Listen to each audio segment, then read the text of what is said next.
I was 19 years old when the doctor saw the marks around my mouth and whispered in horror, "My God, who did this to you?"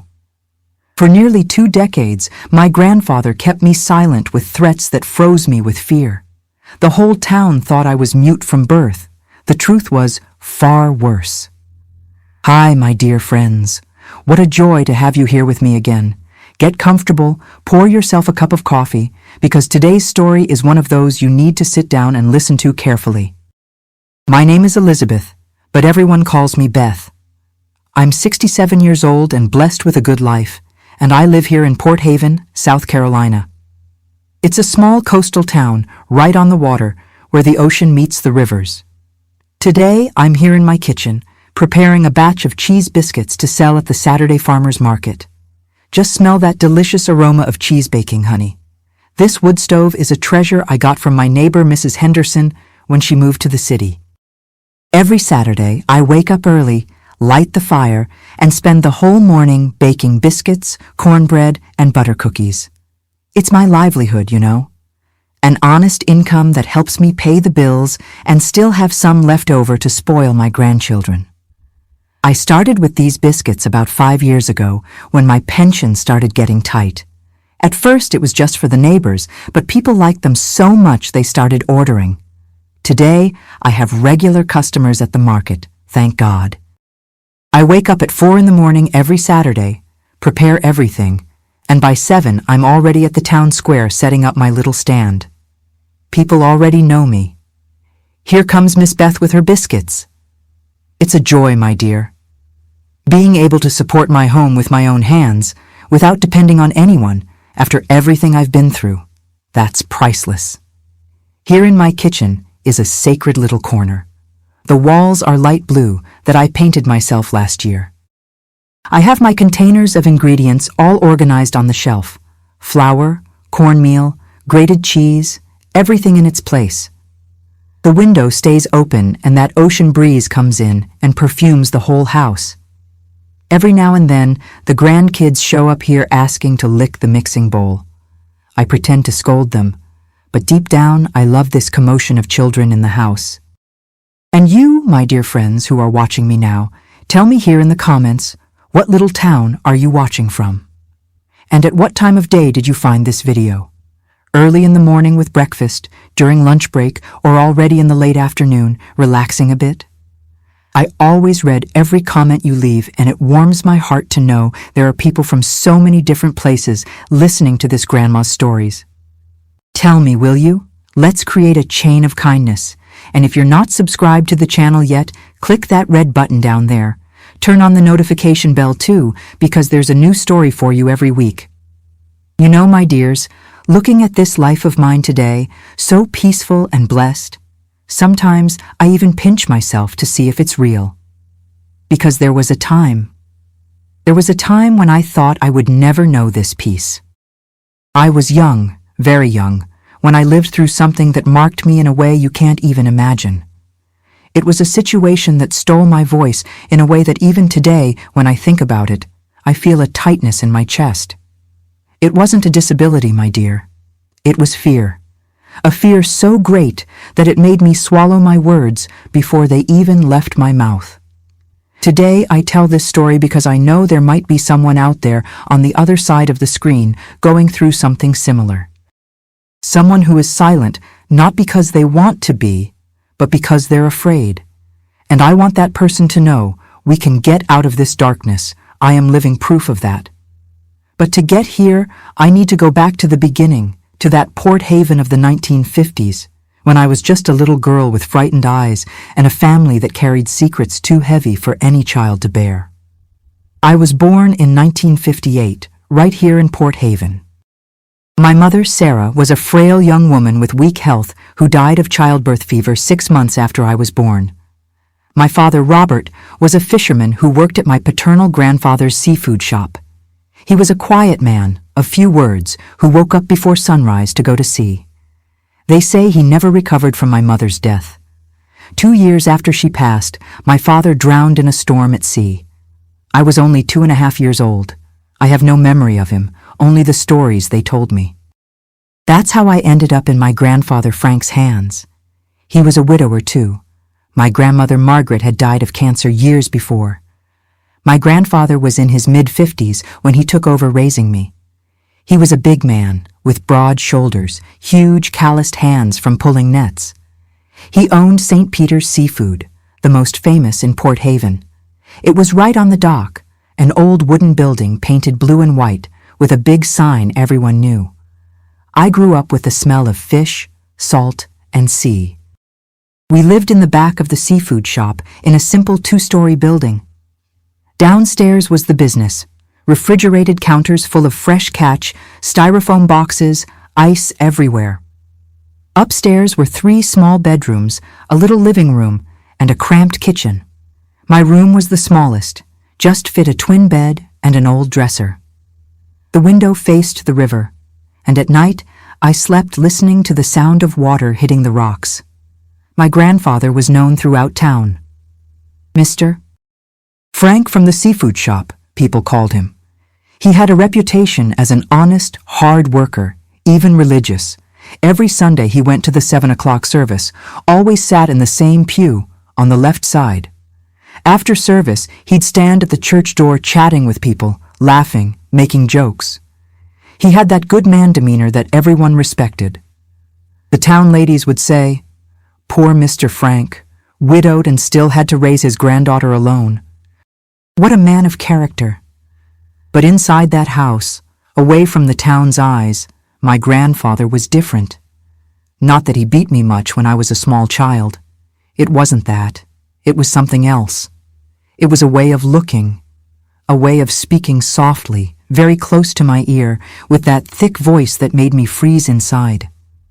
From a very young age, I learned that there were things we didn't talk about, things that happened in that house that should stay within those walls. I remember at 6, 7 years old, I was already working at the seafood shop. After school, I studied at Roosevelt Elementary, near downtown. I had to go straight to the shop to help. My grandfather made me clean the floor, organize the empty boxes, carry ice. "Lazy people don't eat in my house," he'd say. "Those who don't work have no right to anything." I was a child, but I already carried weight like a grown person. The other children from school played in the street after class. I saw them playing kickball in the little square, flying kites in the field, swimming in the creek. I wanted so much to play too, honey, but my grandfather wouldn't let me. "You don't have time for that nonsense," he'd say. "You need to learn to work. Life isn't a game." And I obeyed, silent, afraid of that heavy look he gave me when I questioned anything. I had a little friend at school, Mary Lou.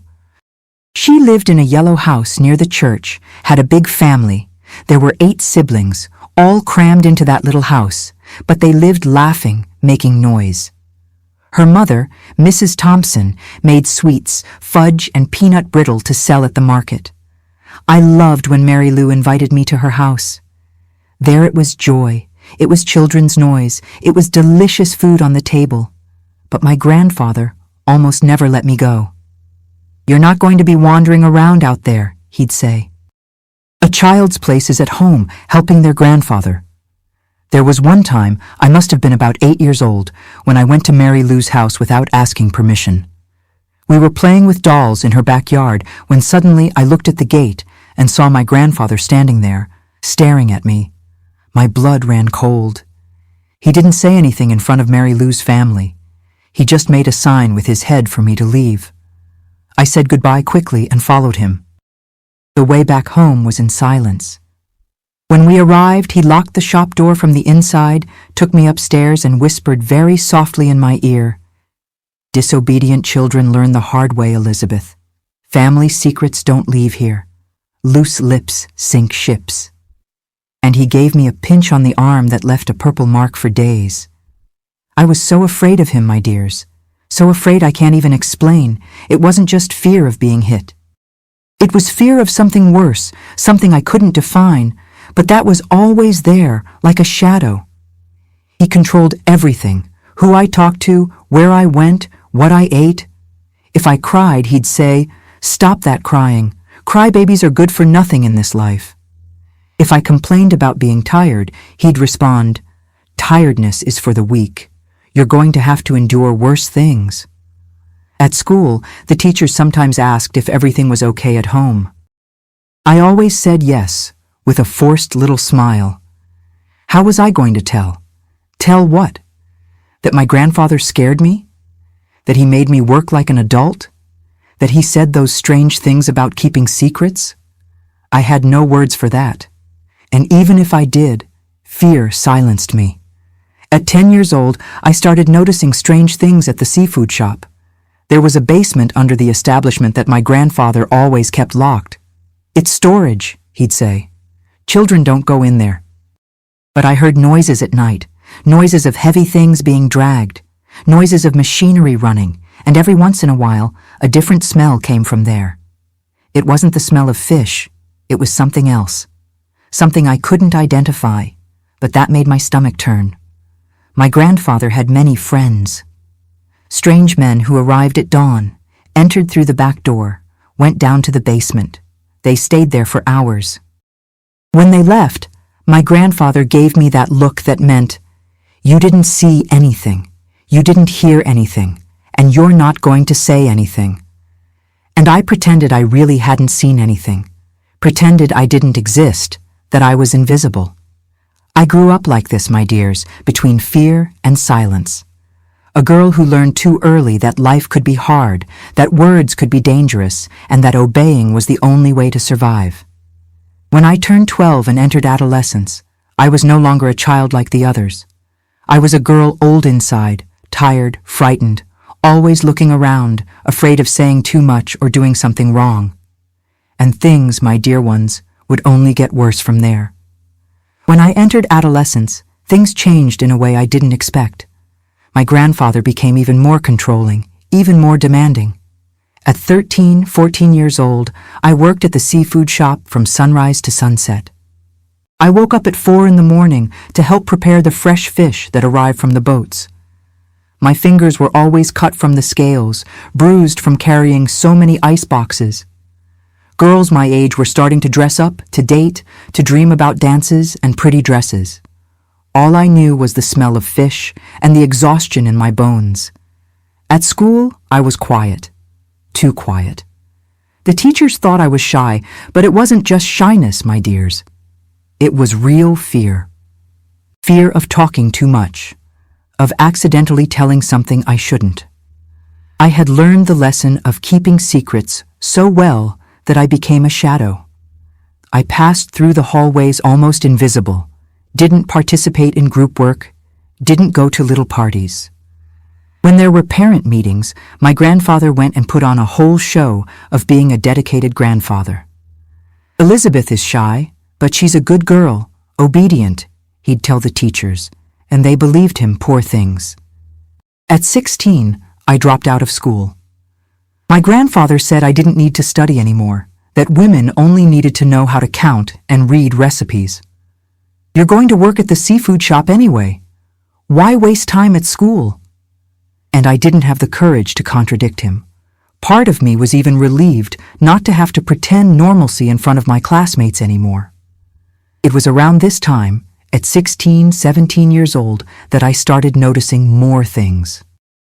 My grandfather's friends appeared more frequently, always at dawn, always entering through the back door. And sometimes, my dears, they brought people, strange people, tourists mostly, men and women who were passing through town, who had stopped to see the beaches, whom no one would miss too soon. My grandfather was smart.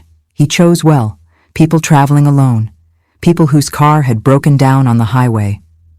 "Come sleep here. Tomorrow we'll sort it out," he'd say, all helpful. And the person, poor thing, thinking they'd found a good Samaritan, would accept. They'd enter that seafood shop without imagining they would never leave alive. I heard everything from my room, the footsteps going down the stairs to the basement, the heavy door being locked, and then, hours later, the screams. Muffled screams that made me cover my ears and pray quietly, asking God to make me deaf, make me sleep, make me forget. But I never forgot. Each scream was engraved in my head like a branding iron. Early in the morning, before the shop opened, my grandfather would wake me up. "Elizabeth, come down here." His voice was calm, as if he were calling me for breakfast. But when I went downstairs and saw the basement open, my stomach turned. There was blood on the cement floor.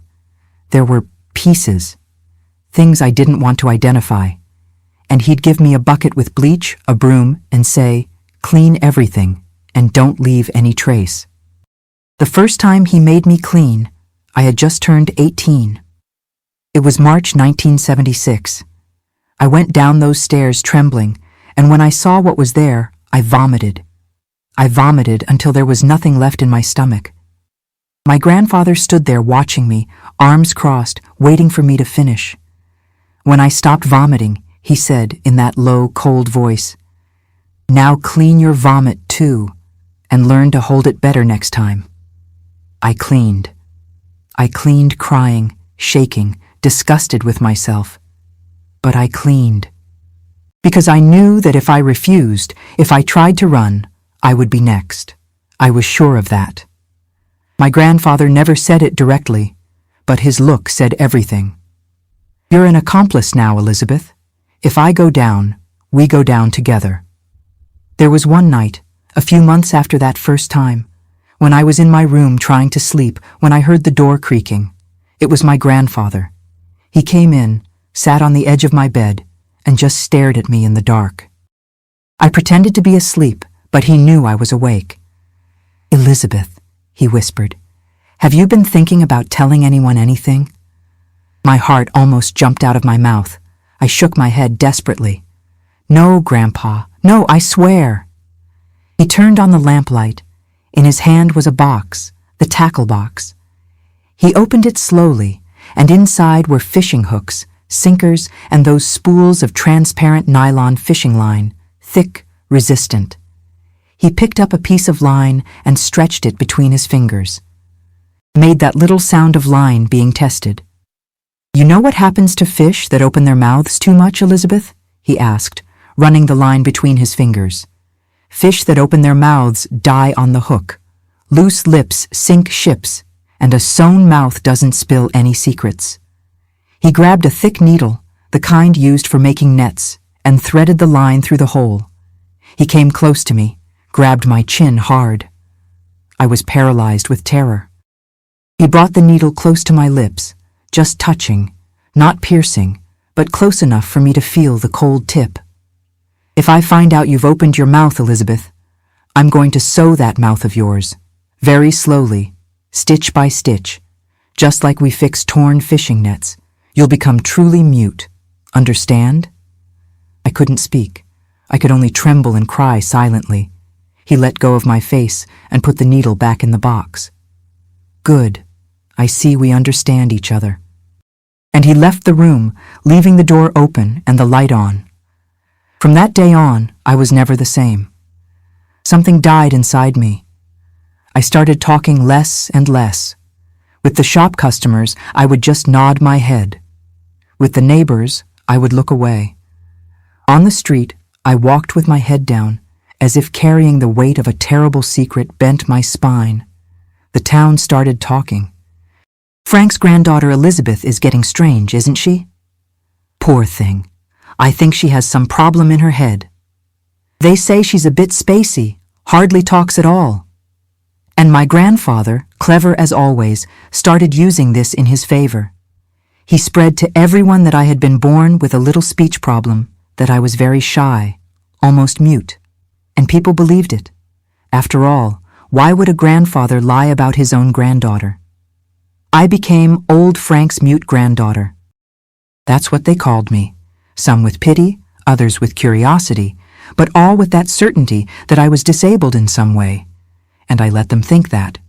It was easier than explaining the truth I couldn't tell, the truth that was locked inside me tighter than any fishing line could lock. The months went by. I kept cleaning the basement, kept carrying that horrible secret. My grandfather continued with his business. The shop continued packed because my grandfather had started selling a new delicacy, a special recipe he said was a family secret, meat pies. People lined up to buy. They said it was the best pie in the region, that the meat was so tender, so different, so tasty. I knew what was in those pies. I knew and couldn't say. Every time I saw someone buying, eating, praising, I felt nausea rising. But what could I do? Open my mouth and have it sewn shut? Report and become the next victim of the basement? At 19, I was a ghost living in a person's body. I worked like a machine, ate little, slept poorly. I had nightmares every night, nightmares with screams, with blood, with needles piercing my mouth. I woke up sweaty, with my heart racing, and stared at the ceiling until the sun rose. I thought I would live like this forever. That I would die in that seafood shop, carrying those secrets, without ever having truly lived. But God, my dears, God had other plans, and those plans were going to start unfolding in a way I never imagined. Starting with a simple sore throat and a new doctor in town who was going to ask the right questions. Those months between my 18th and 19th years were the darkest of my life, my dears. Dark in a way that not even sunlight could brighten. I woke up every day with that weight on my chest, that feeling that I was carrying the world on my shoulders. But it wasn't the world. It was a secret that weighed more than boxes of ice, more than nets full of fish. My grandfather noticed I was different, more silent, more frightened. And he liked that. The more fear I had, the more power he felt he had over me. He started testing me, to see how far I could take it without breaking.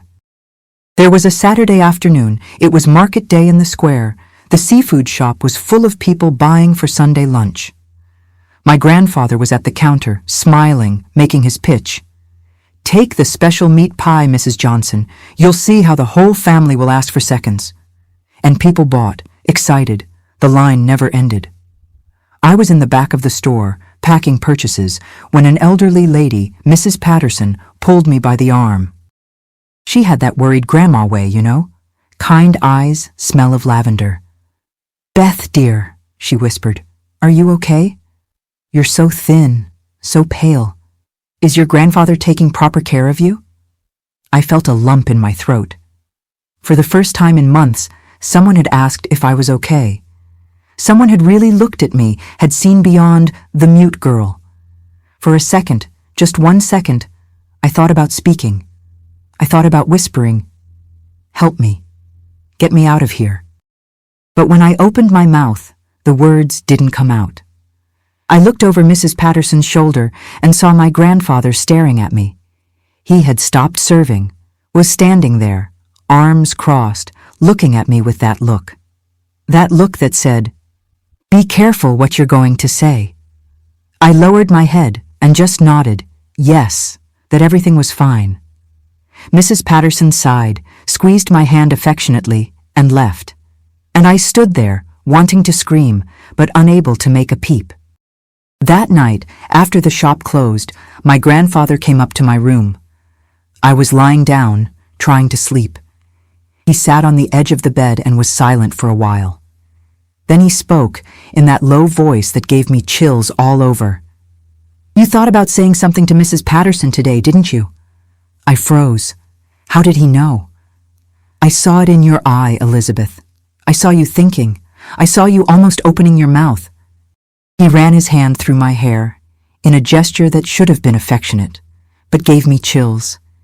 "You know what happens if you talk, right? You know nobody's going to believe a crazy mute? And you know that if someone does believe, I'm going to deny everything, and you'll disappear, just like the others disappeared."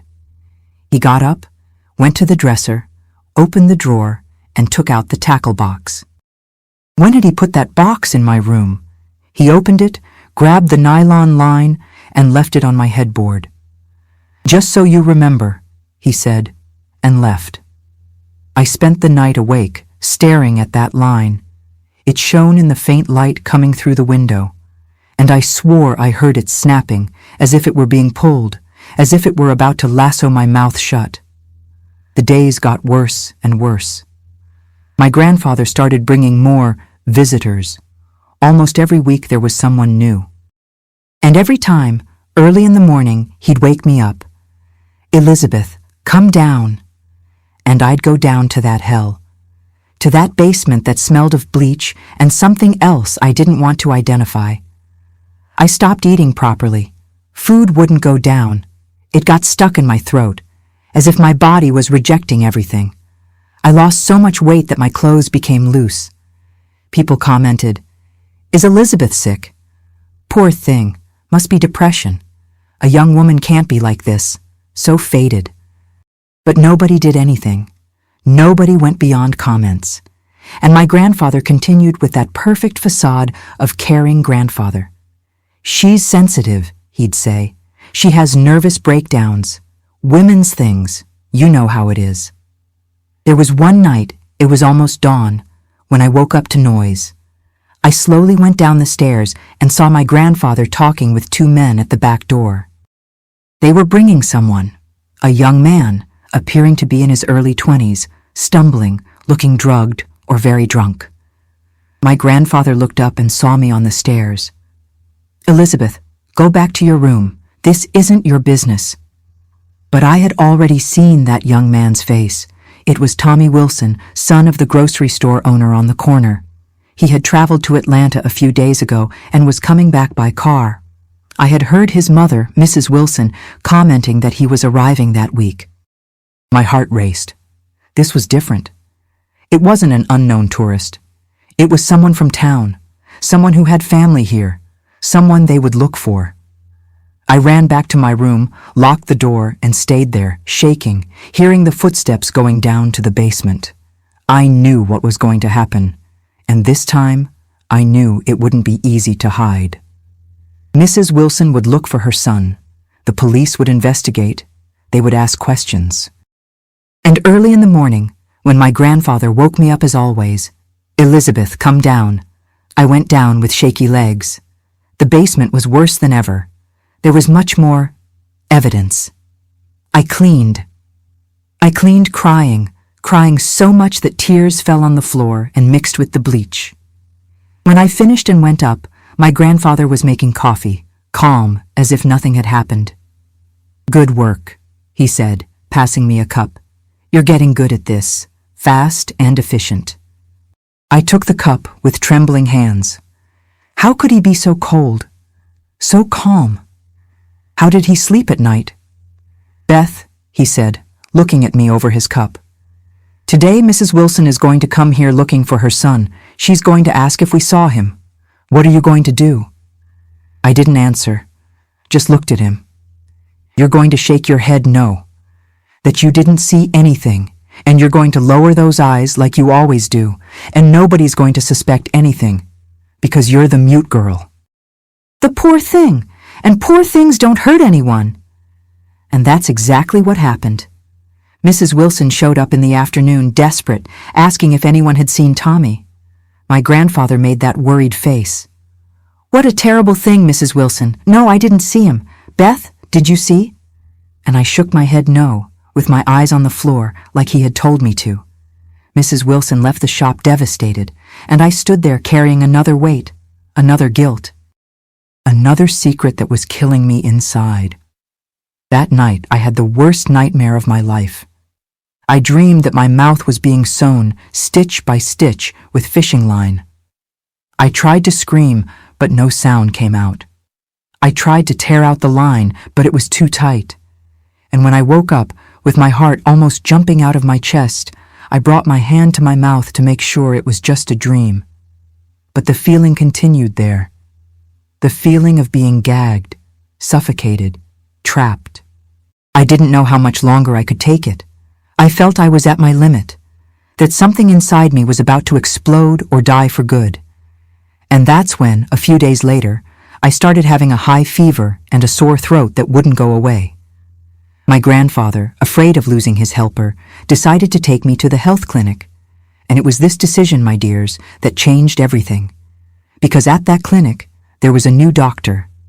A doctor who was going to look at me differently. A doctor who was going to ask the right questions and who was going to see what no one had ever seen. The fever started on a Monday morning. I woke up with my throat on fire, feeling like I had swallowed glass shards. My head was throbbing, my whole body ached. Every muscle, every bone was a different pain. I tried to get up to work at the shop, but my legs wouldn't hold me. It was as if I had no strength at all, as if my body had turned to jelly. I fell back on the bed, shivering with cold, even with the March heat outside. The sheets were soaked with sweat in minutes, sticking to my body. My grandfather came up to the room and found me wrapped in the blanket, all sweaty, my teeth chattering. "Get up, Elizabeth. There's work to do." His voice was hard, impatient, but when he got close and touched my forehead, even he was startled. He pulled his hand back quickly, as if he had touched hot coals. "You're burning up, girl." He gave me a home remedy, one of those he made with bitter herbs that made me gag, and told me to stay in bed. "Rest today. Tomorrow you'll be better." But I didn't get better. The fever rose higher. On Tuesday, I couldn't even swallow water. When I tried, it was as if my throat had closed. The pain was so bad I cried just thinking about swallowing. On Wednesday, I fainted trying to go to the bathroom. I remember getting out of bed, taking 2 steps, and suddenly everything went black. I woke up on the cold floor, with my grandfather shaking me. "Get up, Elizabeth, get up!" That's when my grandfather started to really worry, not because he cared about me, no, my dears, but because he needed me. He needed my labor. He needed someone to clean, to be silent, to obey. I saw it in his eyes. It wasn't concern for my life. It was concern about losing the useful tool I was to him. "I'm taking you to the clinic," he said Thursday morning, helping me down the stairs. Each step was suffering. My legs were shaking. My vision was blurred. I could barely walk properly, leaning on him, smelling the strong fish smell he always had stuck to his clothes. "But you're going to be quiet there, you hear?" He squeezed my arm hard, digging in his fingers. "You're not going to talk nonsense. You're only going to open your mouth for the doctor to examine and nothing else, not one more word. You know what happens if you disobey." The way to the health clinic was a blur. I remember the strong sun beating on my face, blinding me. The smell of sea air mixed with the smell of fish.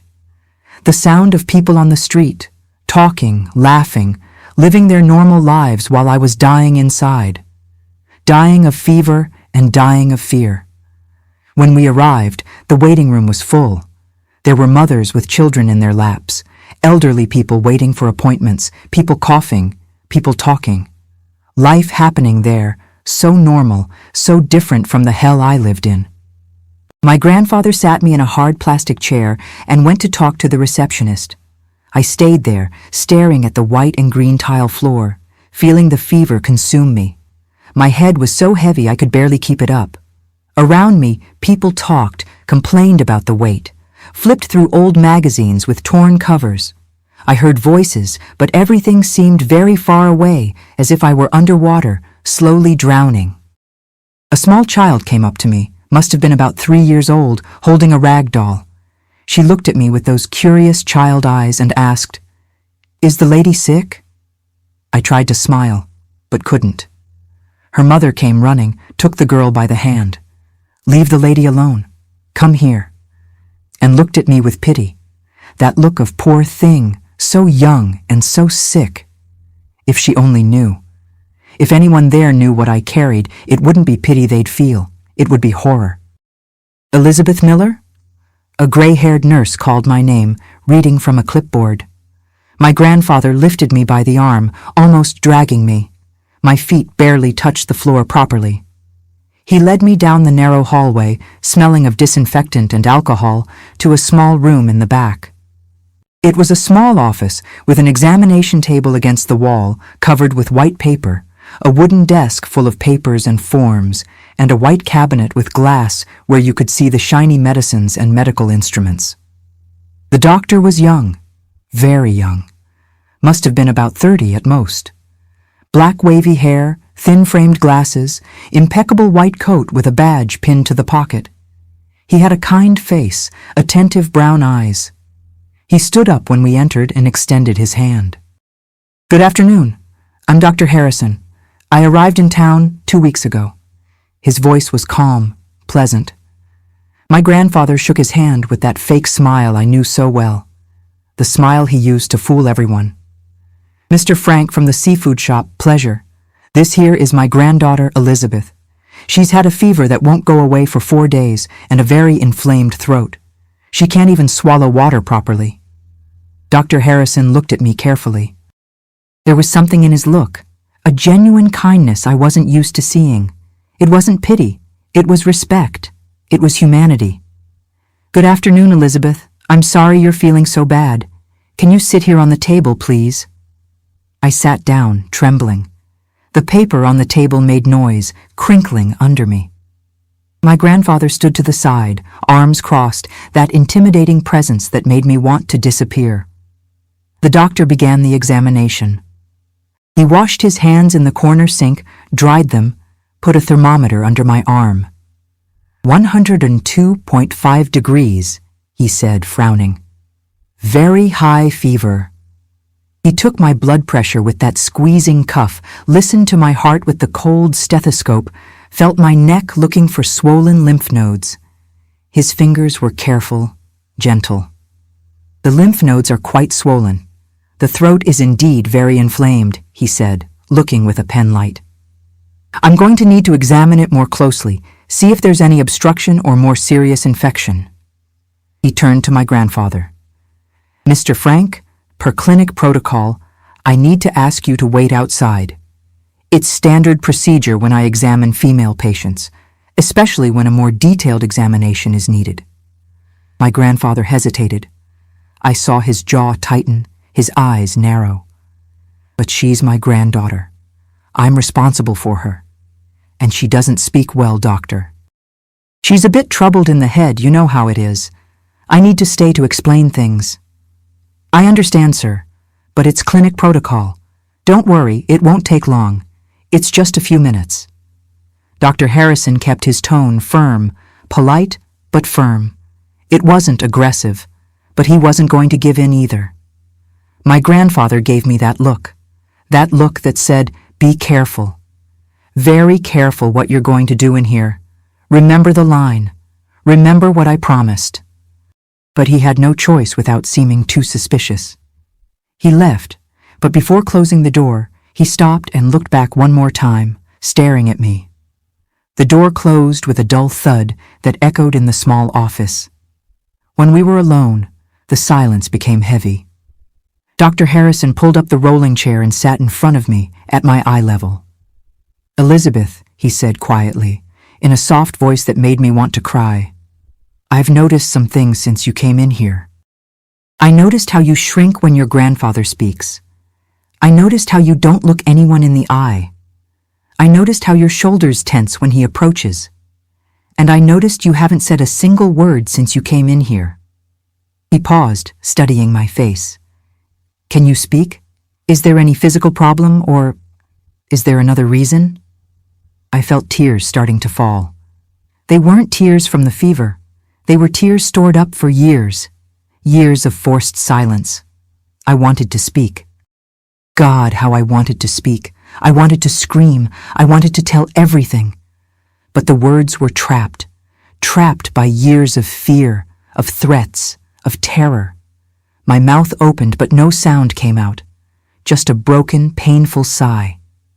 It's okay, he said, with infinite patience, taking a tissue from the box on the desk and handing it to me. You don't have to force it. Let's do the exam first, okay? Open your mouth so I can see your throat. I opened my mouth slowly, trembling. He grabbed the small pen light, the kind doctors use, and brought it close. The light illuminated the back of my throat first. I felt the heat of the light, saw its reflection in his glasses. He examined carefully, asking me to say, "Ah," but only a hoarse moan came out. Then he lowered the light, looking at the teeth, searching for any abnormality, examining the tongue. And then he stopped. The light stayed still, illuminating my lips, illuminating the edges of my mouth. He came closer, tilting his head, frowning. His eyes squinted behind his glasses, focusing. I saw the exact moment he realized. I saw confusion turn to understanding, understanding turn to shock, shock turn to horror. He slowly turned off the light, very slowly, and looked me in the eyes. His face was pale, his hands starting to tremble. "Elizabeth," he whispered, and his voice was trembling too. "These marks around your mouth, multiple healed perforations. In a regular pattern, like stitches." He swallowed hard. "This isn't from birth. This isn't an accident. Someone did this intentionally. Someone sewed your mouth shut, didn't they?" The tears exploded. They came out so strong that I started sobbing silently, my whole body shaking, years of secrets, years of pain, all coming to the surface. He grabbed more tissues, put them in my hand. "Was it your grandfather?" he asked, his voice barely coming out. "Did he do this to you? Is he the one who—" "Elizabeth, for God's sake, I need to know. How long has this been happening?" I couldn't speak. My voice wouldn't come out. It was as if his threat had become real, as if my mouth had really been sewn shut, as if the words were trapped forever. Dr. Harrison stood up quickly, went to the desk, opened the drawer, grabbed a prescription pad and a blue pen. He came back and put everything in my hand, closing my fingers around the pen. "Right," he said, and now there was anger in his voice, contained anger, righteous anger. "Write what happened. I don't know what it is, but I know it's serious, very serious, and I'm going to protect you. I promise by everything that's sacred. But I need to know the truth to be able to help you. Please, Elizabeth, write." I grabbed the pen with my hand, shaking so much I could barely hold it. I put the pad on my lap. I looked at the blank page, and I started writing. Each word hurt. Each letter was a piece of me being torn out. But I wrote. I wrote fast, afraid my grandfather would come back, afraid the door would open before I finished. My handwriting was shaky, almost illegible, but I continued. I wrote 3 sentences. Just 3. But they were the 3 most important sentences of my life. 3 sentences that carried years of horror, of secrets, of death. When I finished, I tore the sheet from the pad. The paper ripped a little on the edge from how much my hand was shaking. I handed it to him. The paper shook violently between my fingers. Dr. Harrison took the paper with both hands, brought it close to his face, started reading. I saw his face change. I saw his eyes widen more and more. I saw the color drain from his cheeks, leaving him white as his coat. I saw his mouth open slightly, in silent shock. He read it once. Then he read it again, as if he didn't believe it, as if he thought he had read it wrong the first time. His hand holding the paper started to tremble, then both hands, then his arms. He stood up suddenly, the chair almost falling backward. He brought his hand to his mouth, his eyes still glued to the paper, incredulous. He took 2 steps back, bumped into the desk, and then he ran to the sink in the corner of the office. He leaned over and vomited. He vomited violently, holding on to the edge of the sink so hard that his knuckles turned white. His whole body contracting, his shoulders shaking. The sound was loud, terrible. He vomited several times as if he were trying to expel the horror he had just read.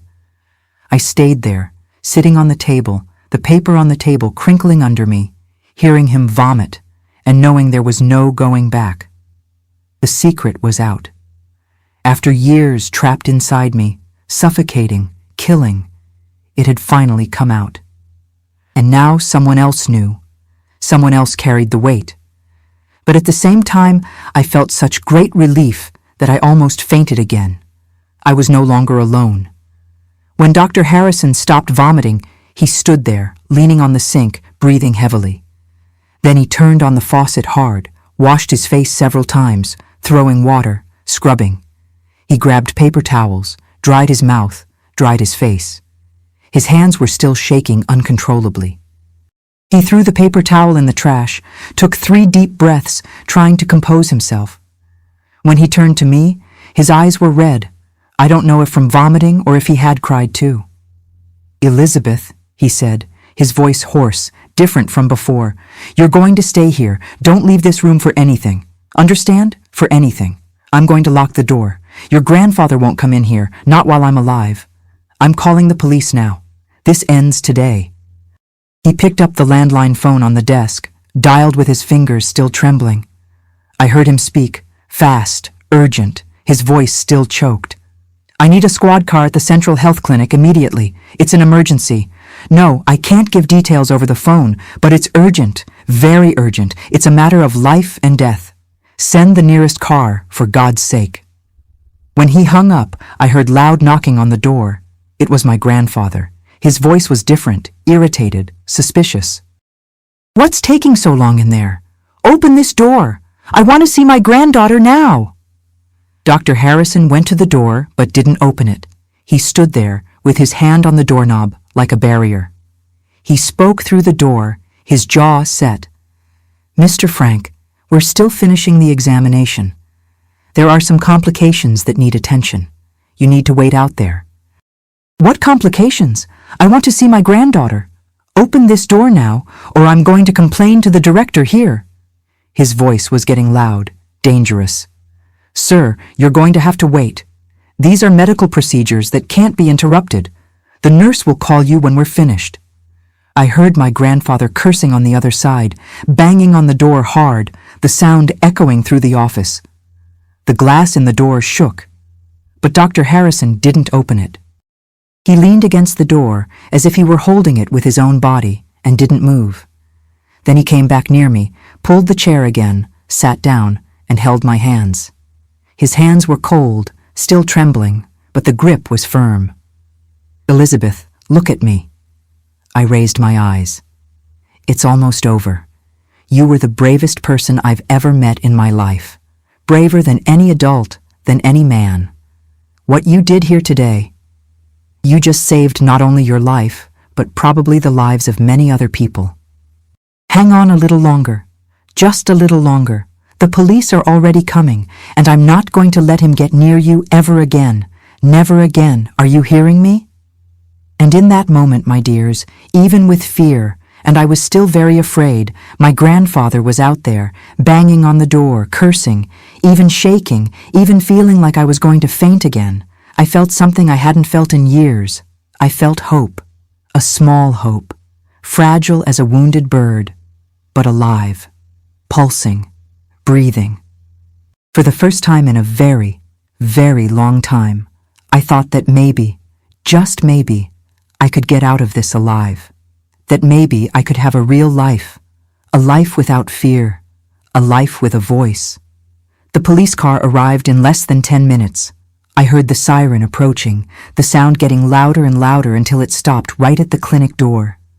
Dr. Harrison let go of my hand and went to the window, peeked through the blinds. "They're here," he said, relieved. "Stay here, Elizabeth. Don't leave here." He unlocked the door and went out, closing it behind him. I heard voices from outside. My grandfather shouting, "What is this about? I didn't do anything. I just want to see my granddaughter." Dr. Harrison's voice, lower but firm. And then other voices, masculine, authoritative. The police officers. I stayed there on the table, trembling, hearing everything muffled through the door. I heard my grandfather being restrained. "Get your hands off me! You have no right! I'm an upstanding citizen of this town!" But the police weren't letting him through. Dr. Harrison must have shown the paper, must have told something, because suddenly the police officers' voices changed. Got serious, dangerous. "Mr. Frank, you're going to have to come with us to the station, now." "I'm not going anywhere. This is absurd. My granddaughter is troubled, makes up stories. She's not right in the head." I heard sounds of struggle, handcuffs being put on, my grandfather screaming obscenities. And then the office door opened. It was Dr. Harrison, accompanied by 2 police officers. One was older, gray mustache, well-pressed uniform. The other was young, looking like he had just seen something he didn't want to see. "Miss Elizabeth," the older officer said, removing his cap and holding it respectfully. My name is Officer Davis. I need you to come with us to the station. I need your full statement. Dr. Harrison is coming with you. You're safe now." I got down from the table with shaky legs. Dr. Harrison held me by the arm, supporting me. When we left the office and passed through the hallway, I saw my grandfather. He was handcuffed between two police officers, his face red with rage. When he saw me, his eyes met mine. And for the first time in my life, my dears, I didn't look away. I held his gaze. And what I saw surprised me. He was afraid. For the first time, it was he who was afraid. "You traitorous bitch!" He spat the words. "You're going to regret this. You don't know what you've done." One of the officers pushed him. "Shut up and walk." At the station, they took me to a separate room. There was an old table, 2 chairs, peeling walls. Officer Davis sat next to me, not across from me. I think so as not to intimidate me. He put a recorder on the table. "Elizabeth, I need you to tell everything, from the beginning. I know it's difficult, but it's important. Can you do that?" And for the first time, my dears, after years of being silent, I spoke. My voice came out hoarse, weak, broken from so long without using it, but it came out. Word by word, I told everything. The visitors, the basement, the cleanings, the threats, the fishing line, Tommy Wilson, the meat pies, everything. Officer Davis got paler and paler as I spoke. When I finished, he turned off the recorder with his hand shaking. "My God in heaven," was all he could say. "My God in heaven." They went to the seafood shop that same afternoon. They took a whole team, police officers, forensic experts, even the sheriff went. They broke the padlock on the basement. And what they found there, my dears, confirmed every word I had said. There was the industrial grinder, still with remains. There were tools. There were clothes, documents, belongings of missing people. More than 20 people over 5 years. The news spread through town like wildfire. The next day, nothing else was talked about in Port Haven. Mr. Frank from the seafood shop was a murderer, a monster. People couldn't believe it, but he was so polite, so religious. How can it be? And the worst part, the part that made half the town sick, the meat pies. Those famous, delicious pies that everyone had been eating for years. They weren't fish. They never were. People vomited in the streets when they found out. Mrs. Wilson, when she found out her son had been ground up and sold as food, fainted in the square. They had to call an ambulance. The town was turned upside down. They closed the seafood shop, sealed everything off, put up yellow tape. People passed by and made the sign of the cross, hurried their steps. Children had nightmares. Adults couldn't eat meat for months. My grandfather was arrested. He denied everything at first, said I was lying, that I was crazy. But the evidence didn't lie. The basement didn't lie. The victim's belongings didn't lie. He went to the prison in Columbia, the state capital, because in Port Haven's jail, the other inmates would have killed him the first night. But they killed him anyway, my dears. 2 months after his arrest, an inmate managed to get into his cell. My grandfather was found in the morning, dead. They say it was terrible, that it was painful. I didn't feel sorry. I know I should. I know revenge isn't Christian. But I didn't feel anything, just relief. Relief knowing he would never be able to hurt anyone again. I stayed a few days at Dr. Harrison's house with his wife, Mrs. Helen. She was a teacher, a sweet woman who treated me like a daughter. They had no children and welcomed me with so much affection that I cried every day with gratitude. Dr. Harrison treated me, helped me with the fever, with my throat, with the nightmares. He referred me to a therapist in Charleston, Dr. Walsh, who helped me process everything that had happened. My voice came back gradually. At first it was just whispers, then short sentences. It took months until I could speak normally again. Dr. Walsh said it was trauma, that my brain had learned that speaking was dangerous, so it had blocked speech as protection. "But you're safe now, Elizabeth," she repeated every session. You can speak. Nobody is going to hurt you. The town took a while to accept me again. There were people who looked at me with pity, others with disgust, as if I were my grandfather's accomplice. She knew and didn't say anything, they whispered. How many people died because she stayed quiet? Those words hurt more than anything my grandfather had done, because they were true. I had stayed quiet. Out of fear, yes. Out of terror, yes. But I had stayed quiet. Those were very difficult times, my dears. I had nightmares every night. I woke up sweaty, screaming. I couldn't eat meat. Even today I avoid it. Every time I saw fishing line, I panicked. Dr. Harrison and Mrs. Helen had the patience of saints with me. They held me when I had crises, made me chamomile tea, reminded me that the worst was over. 6 months after the day everything came out, I was at their house when there was a knock on the door. It was Mrs. Patterson, that lady who had tried to help me that day at the shop. She came in, hugged me tight, and cried. "Forgive me, my dear," she said. "Forgive me for not insisting. I saw something was wrong. I saw it in your eyes.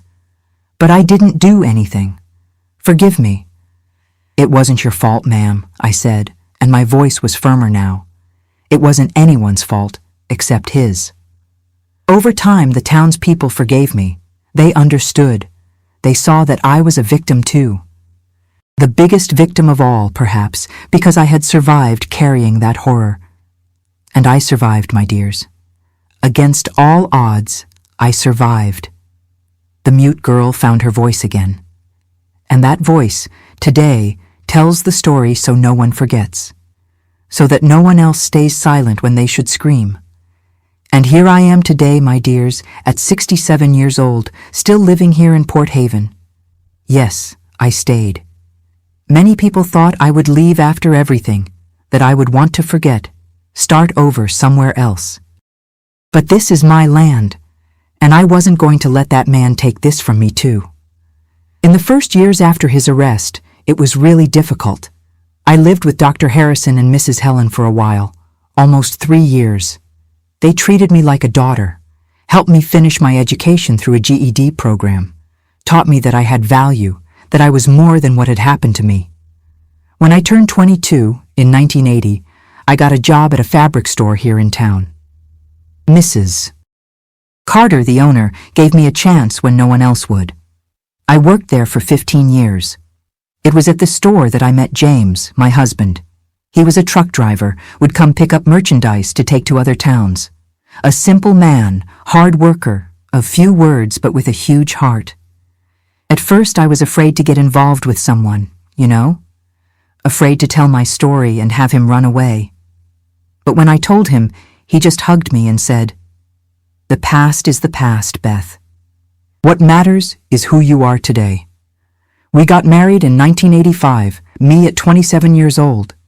He gave me 3 beautiful children, James Jr., Sarah, I named her after my mother, and Harrison, in honor of the doctor who saved me. Dr. Harrison was Harrison's godfather. He and Mrs. Helen are part of my family to this day. They're quite elderly now. He's 78 years old, retired for a long time, but we visit each other every week. He says I was the most important patient of his life. I say he was my angel on earth. My James died 7 years ago, of a heart attack. It was quick, he didn't suffer, thank God. But it left a huge hole. We had just retired, were making plans to travel, see the country.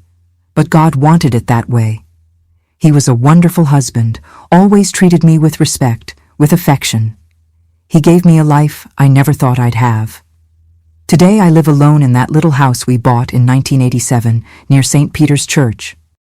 It's small, 3 bedrooms, a little backyard where I have my peach tree and my plants. But it's mine, bought with our sweat, with honest work. Nobody can take that from me. The kids live nearby. Junior is a mechanic, has a shop here in town. Sarah is a nurse at the health clinic, the same one where I went that day in 1977. And Harrison is a history teacher at the high school. All married, all with children. I have 7 grandchildren, my dears. 7 treasures that fill my life with joy. The oldest is 15, the youngest is 3. Every Sunday they come have lunch at my house. The house becomes a party, such commotion. Kids running, yelling, asking for food. It's noise I love to hear. It's for them that I make the biscuits. I started 5 years ago, when my pension started getting tight. At first it was just to have a little extra income, but it became therapy too, you know? Waking up early, lighting the wood stove, kneading the dough, smelling the flour and cheese baking. It's a peace that's good for my soul. Every Saturday, I go to the farmer's market, set up my little stand, chat with customers. There are people who come from other towns just to buy Miss Beth's biscuits. I like my routine. I wake up early, make my coffee, sit on the porch to watch the sunrise. I read the Bible. I learned to have faith again. It took time, but I learned. I do my housework, take care of the yard, watch my soap operas. In the afternoon, there's always someone who shows up, a neighbor for coffee, a grandchild who comes to visit me, Sarah who stops by after work. At night, before sleeping, I give thanks. I give thanks for each peaceful day, for each night I sleep in peace. People sometimes ask me if I still have nightmares. I do, yes, I won't lie. There are nights when I wake up sweaty, dreaming about that basement, about that tackle box. But they're rare now, and I've learned to deal with it. I get up, drink a glass of water, breathe deeply, and remember, that's over. I survived. I won. The seafood shop was demolished years ago. In its place, they built a little square with playground equipment for children. I think that's beautiful. I think it's a way to transform a place of horror into a place of joy. Sometimes I pass by there and see the children playing, laughing, and I think, life goes on. Evil doesn't win forever. I'm no longer that frightened, silent girl who walked with her head down. Today, I talk. I talk my head off even. My grandchildren say Grandma never stops talking, and I laugh, because it's true. I spent so long silent that now I need to make up for it. I look back and see how far I've come. I look at this life of mine today, simple, humble, but full of love, and I feel gratitude. Gratitude for having survived, for having found good people along the way, for having built a beautiful family. My children and grandchildren are my greatest victory. They're proof that evil doesn't define us, that we can be reborn from the ashes. And you who are listening to me now know this. It doesn't matter what you've been through. It doesn't matter how deep the pit was. There's always a way out. There's always hope. I'm living proof of that. My dears, if you're listening to me now and you recognize this kind of control in your life, this fear that paralyzes you, this feeling that your voice doesn't matter, listen to what I'm going to tell you. Your voice does matter. It matters a lot. And even if someone has spent years convincing you otherwise, even if they've silenced you with threats, with fear, with manipulation, you have the right to speak. I learned that silence is the greatest weapon of those who do evil. They count on it.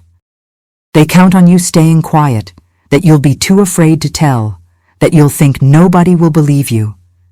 But you know what I discovered? When we finally open our mouths, their power ends. It's like turning on the light in a dark room. The monsters disappear. I spent years thinking I was an accomplice, that I was guilty for not speaking up sooner. And that guilt almost destroyed me. But therapy taught me something important. A victim is not an accomplice. A survivor is not guilty. I did what I needed to do to survive. And if you also stayed quiet out of fear, you're not to blame. The guilty one is whoever silenced you. Recovery doesn't happen overnight. It took me years to speak normally again. It took me even more years to believe I deserved to be happy. But you know what kept me alive? The hope that one day I could look back and see that I had won. And today, I look back, and I won. And you will win, too. If you're in a situation of control, psychological manipulation, threats, seek help. In any country where you are, there are authorities, organizations, people prepared to protect you. It could be a doctor, like it was for me. It could be a teacher, a trusted neighbor, the police. Someone will believe you. I promise someone will believe you. And for you who know someone who seems too frightened, too quiet, too controlled, ask the right questions. Insist a little more. Sometimes a person just needs someone who really looks, who sees beyond the surface. Dr. Harrison saved my life because he saw. He paid attention. I want to thank from the bottom of my heart each one of you who watched this story to the end. I know it wasn't easy to hear. It wasn't easy to tell either. But it's important. It's important so that no one else stays trapped in silence. And now I need you, my dears. If this story touched you in some way, if you know someone who needs to hear this, subscribe to this channel now and turn on the notification bell. It's important that more people hear these stories, know that liberation is possible. These stories save lives. They might even save yours or someone you love. And leave me a comment down below writing just one word. Voice. Just that word. It's so I know you watched to the end, that you understood the message. Let's create a chain of voices that refuse to stay silent. Do it now. Don't wait another minute, because maybe today you're the person who needs to hear this, or maybe you're the person who will share this with someone who needs it. And before I go, my dear friends, tell me in the comments, where are you watching from? What town? What city? What state? I love knowing that Grandparents' Tales reaches people from all over. It warms my heart to know our community is growing. And don't forget to hit that like button if this story moved you. It helps more people find these important stories. Thank you, my dears. May God bless each one of you. And remember, the voice you have today is the most powerful weapon against any kind of evil. Use it, always.